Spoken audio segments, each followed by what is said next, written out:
Uang Negara Kesatuan Republik Indonesia sebanyak 11.000 triliun rupiah. Uang ini jauh lebih banyak, jauh lebih besar daripada seluruh utang luar negeri NKRI. Seluruh utang luar negeri NKRI sampai saat ini itu belum mencapai 10.000 triliun rupiah. Pada masa akhir pemerintahan Jokowi, utang luar negeri yang paling tinggi itu tercatat baru 8.400-an, yang sebelumnya pernah sampai 8.500-an triliun rupiah, tetapi kemudian turun menjadi 8.400-an triliun rupiah. Dan setelah masa pemerintahan Prabowo Gibran ini sudah dibayar sekitar 1.000 triliun lebih, sehingga total keseluruhan utang luar negeri Negara Kesatuan Republik Indonesia sampai saat ini kurang lebih sekitar 7.000 triliun rupiah. Ini murni dari hasil kerja para aparat penegak hukum, baru dari satu permasalahan, satu sektor, yaitu uang negara hasil sita harta para mafia. Ini hasil sita harta loh ya, belum dirampas. Semua aset juga belum perampasan aset, baru disita saja. Hartanya para mafia sudah terkumpul 11.000 triliun rupiah, sungguh luar biasa. Lalu dari mana saja mafia-mafia itu? Nah, kita harus tahu, di seluruh Indonesia harus tahu. Yang pertama, sudah bukan menjadi rahasia umum ya, itu mafia migas. Mafia migas itu minyak dan gas. Mafia minyak dan gas ini walaupun kemarin sudah tertangkap, itu kan baru satu kasus, yaitu menjual pertalite atau pertamax, rasa pertalite atau apa itu baru satu ya. Itu baru satu jenis. Itu sudah hampir 1.000 triliun rupiah ya, uang negara yang dikorupsi. Itu korupsi. Itu korupsinya saja kerugian negara itu 960 sekian ya, 960 sekian, hampir 1.000 triliun rupiah. Bayangkan nih, itu baru satu jenis. Sedangkan minyak dan gas ini banyak jenisnya dan banyak permainannya, banyak sekali mafia-mafia di dalamnya.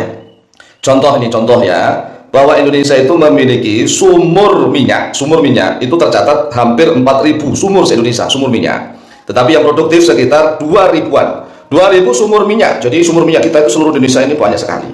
Dan setelah diambil minyaknya, kemudian diekspor, kan aneh, ekspor ke luar negeri. Minyak mentahnya diekspor ke luar negeri. Ini permainan para bajingan memang ya, para bandit-bandit mafia ini. Minyak mentah diekspor ke luar negeri, contohnya salah satunya adalah ke Singapura. Singapura itu negara kecil yang tidak punya sumur minyak, hanya memiliki kilang pengolahan minyak. Jadi kilang-kilang besar, kilang minyak itu di Singapura. Yang main siapa? Oknum-oknum mafia orang Indonesia. Jadi oknum-oknum mafia ini bermain, membeli minyak dari Indonesia, minyak mentah harga murah, diproses di Singapura. Setelah menjadi minyak jadi ya, setelah menjadi minyak jadi ini, yaitu menjadi RON 92, 93, 90 lah. Itu kemudian diekspor dari Singapura, ekspor ke Indonesia, berarti Indonesia impor.